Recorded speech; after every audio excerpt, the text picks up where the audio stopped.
How's it be going, Retro people? My name is Brad, this is Retro Style Spotlight, and this is your news, notes, history, and retro games to play for the week of March 28th, 2017. Time for some spectacular emulation news, and I have not done this segment in a long time, so it's good to be back home with this one. So Minecraft is amazing for the things that you can build in it, and a Pokemon emulator is apparently no different. A while back I talked about the 2600 emulator. Well, this is running Pokemon Red, all in redstone. For those that don't know, redstone in Minecraft is basically circuitry, and even vanilla Minecraft can have complex redstone creations. Add a few mods, and the sky's the limit. And when you get smart people in there, you get a Pokemon Red emulator. Well, as you can see here, Mr. Squishy has posted a video of it in action, and has provided a download link if you want to try it out yourself in the links below. And might I add, holy crap is this sexy. Just want to say that much. In ROM hacking and translation news, there are a few English translations of note this week. To be precise, there are 3 of them. We all thought that the Pokemon Mini piece of hardware was really going nowhere, especially with most of its games in Japanese. Well, now there's a reason to dust off that RetroArch core and give them a whirl. There are 3 games that have been translated to be exact, and while these were started quite a while ago, they have now finally been completed. Pokemon Race Mini is as it sounds, a racing game for the little VMU-like handheld. Pokemon Race Mini is a platform racing competition where the player controls a Pikachu racing against other Pokemon. Togepi no Daiboken, or Togepi's Great Adventure, is an adventure game in which you have to guide Togepi out of a tower avoiding traps. Pokemon Puzzle Collection Volume 2 is similar to the first puzzle collection, but some games are different and there are 80 new puzzles. So while all smaller in scope, the pixel art here is rather sexy on this very small resolution screen, and the games are inventive enough to hold your attention for at least a little while. And hey, more reason to emulate more machines is always a good thing. Straddling ROM hack and cool story, I wanted to share that Super Mario Sunshine has gotten a multiplayer ROM hack. So we obviously need Super Mario Sunshine, a special version of the Dolphin emulator that has NetPlay enabled, and a friend. The project is currently in beta, and the second player plays as Shadow Mario with no water mechanics to speak of, at least yet. Co-op mods are really cool, and if I recall, this is the first one for Sunshine or for the GameCube period, so kudos to the creators. A link to the release thread, a special version of Dolphin with instructions, and the download are in the links below as well. So last week I talked about how Neo Geo games were getting released on the Nintendo Switch. Well, for all you emulation purists out there, a new feature has been discovered that you might love. In each game tested thus far, the Neo Geo games have an orientation of display option in its settings. What this allows you to do is turn the game 90 degrees while playing your Switch in handheld mode. Given the uniqueness of the console and its controllers, this is a totally viable solution.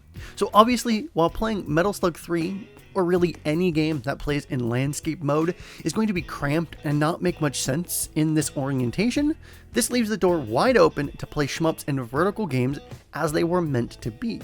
So while this is a relatively small story, a small feature, it is the small things like this that can make or break someone's emulation experience with old games. I've seen some unique controllers in my time. Hello, Rez. But this takes the cake. Have you ever wanted to feel like you're literally driving in Mario Kart, but those awesome arcade cabs are not enough? Well, now you can technically use your actual car. Dan Lavenka, and I am certain I am mispronouncing that, so I apologize, and his team won a series of awards at Hackathon Illinois 2016 with this setup. At first, the team used a Honda CR-V and a Raspberry Pi, and claimed they only bricked the car twice. Minor setbacks aside, it worked. The car plays Mario Kart. Back home, Dan then plugged the Pi into his dad's Chevy Volt diagnostic ports and ran Mario Kart from his laptop, and his dad loved it. Quote, "My kid likes to play with computers," Levenko wrote on a Volt message board under the name Crash Gordon. Quote, "A while back, he and a couple of friends won a hacking competition by rerouting the OBD2 port on a Honda CR-V to a Nintendo 64 emulator, playing Mario Kart, using the CR-V's steering wheel, accelerator, and brakes. When he came home for Easter, I made him port it over to the Vault. There's no reverse functions, but everything else performs just as you would expect if you really drove on those courses. The steering, accelerator, and brakes all do what they're supposed to do, and flashing the car beams makes you perform the hop. This is amazing, and I love to see the ingenuity on people to pull off insane projects like this one. Now it's time for Retro Remix Song of the Week, and this week's song is an epic orchestral take on Link to the Past's Dark World theme combined with several other Legend of Zelda songs, entitled Dark Horizons, remixed by Sam Dilliard. The choir complements this orchestral arrangement and puts this theme on a new level for me. Check it out in the links below.